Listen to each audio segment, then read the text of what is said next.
कल ही माओवादियों ने अपने 11 पन्ने का बुकलेट जारी किया, जिसमें उन्होंने अपनी 21वीं स्थापना दिवस को मनाने की जानकारी देते हुए अपने लेखा जोखा प्रस्तुत किया पार्टी को लेकर, और बताया कि किस तरह से उनकी पार्टी बहुत ही बुरी स्थिति में है और किस तरह से उनके महासचिव 50 साल से ज़्यादा समय के बाद दोबारा फिर से मारे गए और अब बीते 2 साल में उनके लगभग 366 साथी मारे गए, जिसमें सेंट्रल कमेटी सबसे ज़्यादा इन 2 वर्षों में मारे गए। ये पहली दफ़े ऐसा हुआ जब पार्टी इतने नुकसान से गुजर रही है। हालांकि इसके साथ ही माओवादियों ने अपने उस 11 पन्ने के बुकलेट में, जो मैंने आपको कल भी बताया, कि अपना कॉन्फिडेंस जताते हुए बताया कि वो फिर भी इन सब परिस्थिति से उबर कर फिर से वापस अपने आप को स्थापित कर लेंगे और इसके लिए वो लगातार काम कर रहे हैं।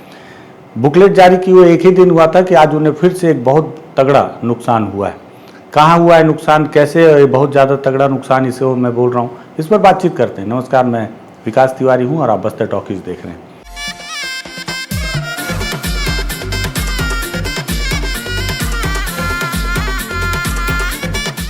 दरअसल माओवादियों के लिए शीर्ष नेतृत्व सबसे ज़्यादा अहम होता है, क्योंकि शीर्ष नेतृत्व के द्वारा ही माओवादियों की चाल, गतिविधियां, रणनीतियां तय की जाती हैं। आने वाले समय की दशा दिशा तय की जाती है, जिसमें सेंट्रल कमेटी और पोलित ब्यूरो के सदस्य काफ़ी महत्वपूर्ण होते हैं।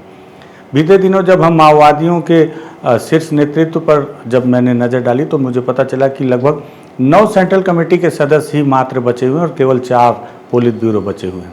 उन 4 पोलित ब्यूरो में से ही यह तय करना है कि किसे अब दूसरा महासचिव बनाया जाएगा। इसी बीच कुछ माओवादियों ने सरेंडर किया और उन्होंने बताया कि माओवादियों के संगठन में एक बड़ा फेरबदल हुआ है। जैसे दंडकारण के सचिव को, नए सचिव को बना लिया गया, इस पर मैं आपको दूसरी विधिवत जानकारी बताऊंगा दूसरे वीडियो में, और महासचिव भी चुन लिया गया है। हालांकि दूसरे खबरों से भी आपको दूसरे माध्यम से इस बात की जानकारी मिल गई होगी, लेकिन इस पर हम दूसरे वीडियो में विधिवत बात करेंगे। इसी दरमियान कुछ और लोगों को सेंट्रल कमेटी में भी प्रमोट किया गया है। लेकिन इसी के साथ आज गरियाबंद में पुलिस के साथ माओवादियों की एक बड़ी मुठभेड़ अभी भी चल रही है। जब मैं वीडियो शूट कर रहा हूं तो अभी भी ये ऑपरेशन बंद नहीं हुआ है और जवान अभी भी मौके पर ही मौजूद हैं, उस इलाके की घेराबंदी करके हैं और वहां पर उन्हें बड़ी सफलता की उम्मीद हाथ लगी हुई है। दरअसल माओवादियों के जो 9 सेंट्रल कमेटी के सदस्य बचे हुए थे, जिसमें संख्या कुछ और ऊपर नीचे हो सकती है, क्योंकि एक और सेंट्रल कमेटी के महिला माओवादी के द्वारा जो है समर्पण करने की जानकारी भी निकल कर सामने आ रही है। हालांकि पुलिस ने अब तक इसका खुलासा किया नहीं है, लेकिन मुझ तक ये जानकारी मिली है कि महिलाओं, जो एक सेंट्रल कमेटी की कोई एक महिला माओवादी है, जो अब सरकार के सामने उसने समर्पण कर दिया है। वहीं आज गरियाबंद के इलाके में भी 2 सेंट्रल कमेटी के सदस्य थे।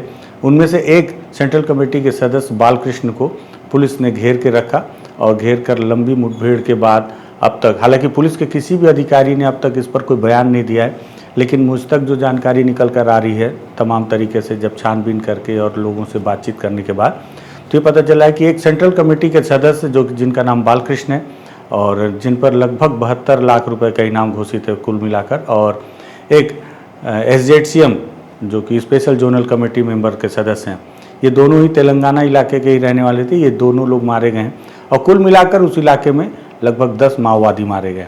अभी भी घटनास्थल से ना ही मारे गए माओवादियों के शव को अपने कब्जे में लिया जा सका है और ना ही उनके हथियार भी, लेकिन फोर्स वहां तैनात होकर अभी भी बैठी है। बताया जा रहा है कि इसके पहले, अगर आपको याद हो, कि जनवरी के महीने में, इसी 2025 की शुरुआत में गरियाबंद में एक बड़ी मुठभेड़ हुई थी, जिसमें सेंट्रल कमेटी के ही चलपति मारे गए थे, जिन पर 1 करोड़ रुपए का इनाम घोषित था, और वो बहुत लंबी मुठभेड़ थी।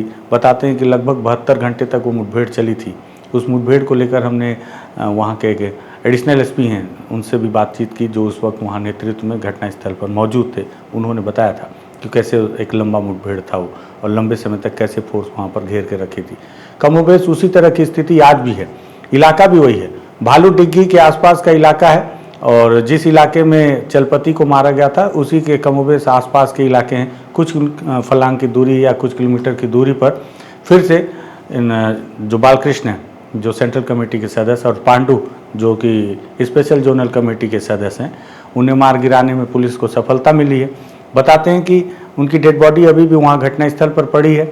उनके जो बाकी के जो कैडर हैं वो इस कोशिश में है कि किसी भी तरह से अपने मारे गए सेंट्रल कमेटी के सदस्य की डेड बॉडी को वो अपने कब्जे में ले लें और वहाँ से बाहर सुरक्षित निकल जाएं। लेकिन फोर्स जो है, फोर्स ने भी पूरी तैनाती के साथ, पूरे मुस्तैदी के साथ अभी भी वहाँ पर मोर्चा संभाली हुई है अब फोर्स की ये कोशिश है कि जैसे ही अंधेरा छटे, मतलब कि जैसे ही सुबह हो, वो फिर से उस इलाके को और ज़्यादा कम इलाके में घेरने की कोशिश करेंगे, ताकि उस इलाके में जो बचे हुए माओवादी हैं उनसे भी मुठभेड़ किया जा सके।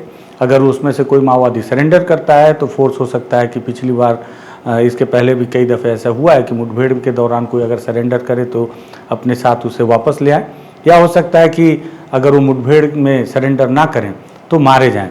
और फिलहाल की जो जानकारी है, अलग अलग जवान अलग अलग इलाके में जो तैनात हैं, हर किसी के द्वारा जब काउंटिंग करवाई गई है तो लगभग 10 माओवादी मारे गए हैं।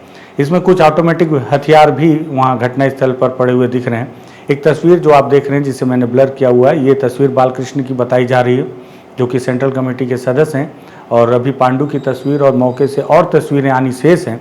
संभवतः कल तक फोर्स वहाँ से लौट कर आएगी घटनास्थल से, और उसके बाद फिर पुलिस के आला अधिकारी इस पर पूरी जानकारी मीडिया के सामने प्रस्तुत करेंगे। इस दौरान ये भी बताया जा रहा है कि जो माओवादियों की जो टीम थी, क्योंकि सेंट्रल कमेटी के सदस्य हैं तो निश्चित ही तौर पर उनकी सुरक्षा में कुछ दल जरूर तैनात रहे होंगे, और इनके द्वारा लगातार कोशिश की जा रही है और मुठभेड़ भी की जा रही है।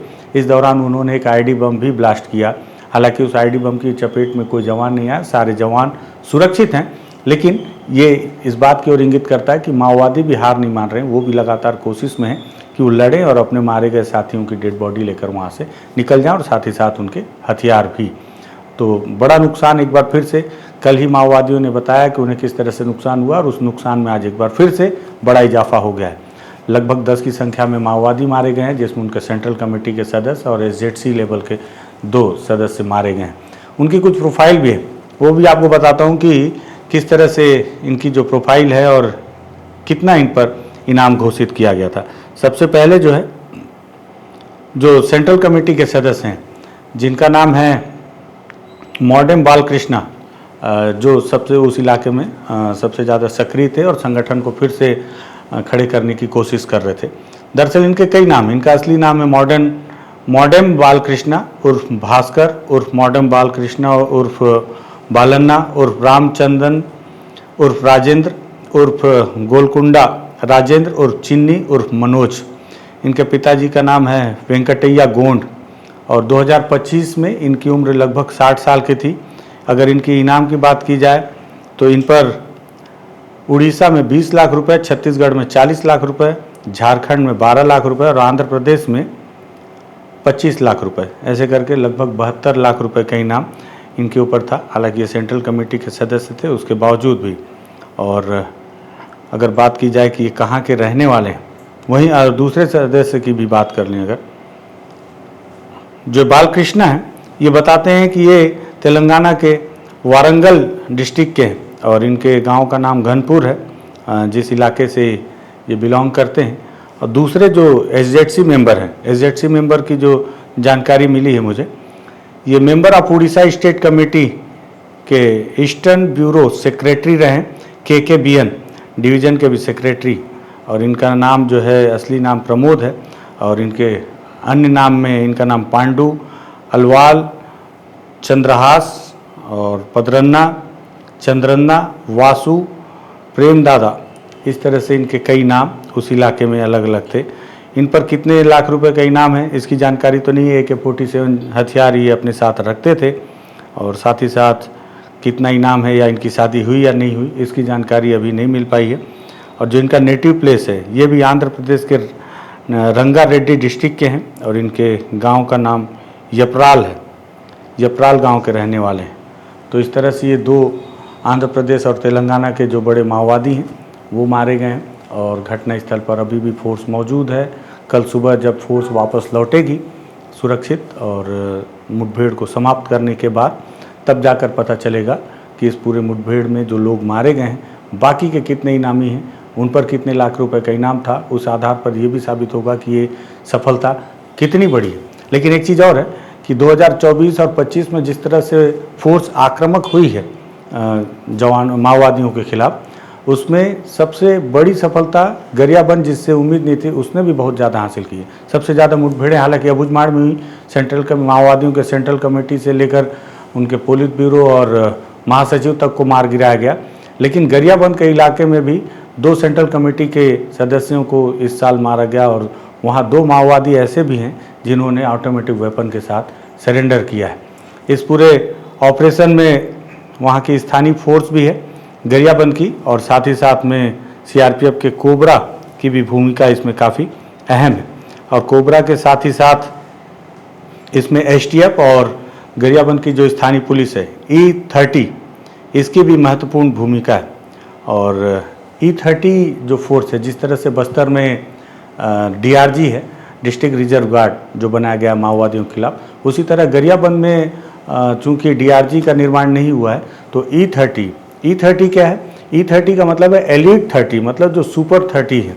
दरअसल बताते हैं कि किसी समय में जब वहाँ अमित काम्बले साहब जब वहाँ SP हुआ करते थे और उन्हें लगा कि माओवादियों के खिलाफ लड़ने के लिए एक अलग फोर्स तैयार की जानी चाहिए, तब उन्होंने वहाँ के चुनिंदा कुछ यंग जवानों को जोड़कर एक एलीट 30 एक फोर्स का निर्माण किया, और इसमें केवल 30 ही जवान थे। हालांकि वर्तमान स्थिति में बताते हैं कि E30 में अब लगभग 100 की संख्या में जवान हैं जो स्पेशली माओवादियों के खिलाफ ऑपरेशन करते हैं, और इनकी 4 टीमें हैं 25-25 की संख्या में। लेकिन फिर भी नाम आज भी वही है E30, अब यही उनका परमानेंट नाम भी है। तो जिस तरह से बस्तर में DRG काम कर रही है, गरियाबंद के इलाके में E30 है जो माओवादियों के खिलाफ मोर्चे पर तैनात रहती है। बड़ी सफलता मिली है, और मैं कोशिश कर रहा हूँ कि गरियाबंद में चलपति के मारे जाने पर हमने उस इलाके पे ग्राउंड रिपोर्ट नहीं कर पाए थे किसी वजह से, लेकिन इस घटना की हम ग्राउंड रिपोर्ट करके आपको दिखाएंगे कि कैसे उस इलाके में मुठभेड़ हुई होगी, क्या माहौल है उस इलाके का, सारी चीज़ें। मुझे लगा महत्वपूर्ण जानकारी, इसलिए हमने आज इसको स्टूडियो से ही शूट करके आपके लिए ये वीडियो तैयार किया है। अगर पसंद आए तो शेयर कर दीजिएगा, बस्तर टॉकीज को सब्सक्राइब कर दीजिएगा। धन्यवाद।